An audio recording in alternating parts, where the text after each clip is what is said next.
लागे ये मोर कहानी।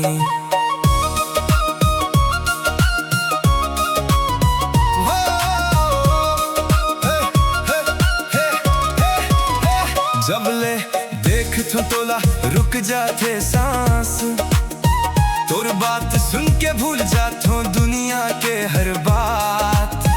तोर हंसी चमके जैसे पूनम के रात, तोर संग जीना लागे सुहाना हर बात।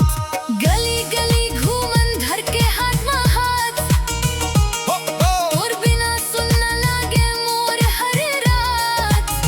तै ही मोर प्यार, तै ही मोर जान, तोर नाम लेके धड़के मोर अरमान। तोर नैना में डूब गे मोर जान रे, तोर मुस्कान लगे जैसने जिंदगी के वरदान रे। मोर दिल के राजा मैं तोर सपना के रानी। तोर बिना अधूरा लागे ये मोर कहानी।